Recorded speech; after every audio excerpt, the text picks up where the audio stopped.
Allah sendiri yang menjadikan Al-Quran mudah untuk dihafal. Ya, karena itu kekhusyuan didapatkan ketika Anda baca Al-Quran. Ya, Quran surah ke-8 Al-Anfal ayat yang kedua itu. Innamal mu'minuna alladzina idza dzukirallahu wajilat qulubuhum wa idza tuliyat 'alaihim ayatuhu zadatuhum imanan wa 'ala rabbihim yatawakkalun. Ya, sungguh insan beriman yang sejati itu ada cirinya. Kalau diperdengarkan nama Allah ada getaran dalam jiwanya. Kalau dibacakan ayat-ayat Allah kan Al-Quran. Bahasa apa? Ya, Bahasa Arab. Zadatuhum imanan. Imannya jadi bergejolak tuh. Ada kekhusyuan, ada respon. Wa 'ala rabbihim yatawakkalun. Dari situ ada dorongan untuk mendekat kepada Rabbnya. Ya, karena itu beda ketika kita mengucapkan Allahu Akbar. Ya, setelah bacakan ayat, surah, termasuk dalam doa. Karena itulah ada doa-doa yang memang langsung dicontohkan dari Al-Quran berbahasa Arab. Oleh hadis-hadisnya berbahasa Arab. Kenapa? Dengan tujuan-tujuan tertentu. Ada hikmah tertentu. Dan dahsyatnya pun, ini yang tidak banyak orang tahu. Ketika Allah mewajibkan satu doa atau ibadah tertentu menggunakan bahasa Arab, maka Allah berikan kelengkapannya untuk memudahkan itu dipahami, dicerna, bahkan dihafalkan. Saya tanya pada Anda, ya. Yes. Kita sholat kan? Bahasanya pakai bahasa apa? Bahasa Arab. Semua di muka bumi sholat pakai bahasa Arab. Orang Jepang bahasa Arab, ya. Asia umumnya bahasa Arab.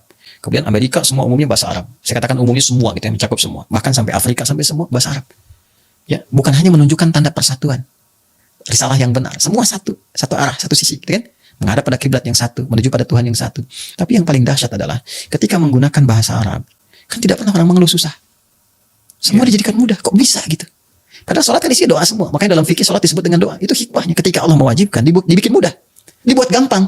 Bagi yang ingin berdoa dengan bahasa Arabnya. Kalau nggak pengen jadi susah juga. Ya, semua kan kalau kembali ke keinginan kita jadi mudah kan. Tapi yang paling dahsyat itu, apa yang kita kerjakan itu disupport kemudahannya oleh Allah. Ya. Dan yang paling dahsyat, Ustadz, semua kalau pengen juga bisa jadi mudah. Lihat, Al-Quran. Semua pengen hafal Quran.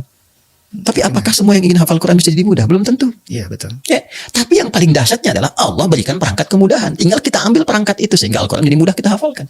Al-Quran bahasa Arab, jangan salah. Ya. Yang terjemahan tuh itu yang bahasa Indonesia itu terjemahan namanya, kan? Al-Qurannya bahasa Arab. Isinya banyak doa. Rabbana atina fid dunya hasanah, Rabbana la tu'akhidhna in nasina aw akhtana dan sebagainya banyak. Tapi yang paling dahsyat, walaupun ayatnya banyak 6.236 ayat, tapi Allah berikan perangkat kemudahan. Dan dijamin lagi. 4 kali disebutkan jaminannya. Quran surah 54 ayat 17, 22, 32, 40. Walaqad yassarnal Qur'ana lidzikri fahal mim mudzakir. Karena itu nggak ada di muka bumi ini. Silahkan riset. Satu kitab suci manapun di muka bumi ini yang bisa begitu mudah dihafalkan oleh semua kalangan. Yang bisa melihat hafal. Yang penglihatannya ditutup dari maksiat sehingga nggak bisa melihat, ya itu hafal. Yang kecil hafal. Yang muda hafal. Yang senior hafal. Al-Quran. Ya. Nah, ini yang ingin saya berikan gambaran. Jadi kenapa ada bagian-bagian doa, baik dalam bentuk ibadah ritual, ataupun doa-doa umum, yang menggunakan bahasa Arab, bukan karena nabinya orang Arab, bukan sekedar nabinya orang Arab, sehingga memberikan petunjuk dengan bahasa Arab, bukan sekedar itu, tapi ada hikmah-hikmah yang tidak tercover maknanya, kecuali dengan menggunakan bahasa Arab itu.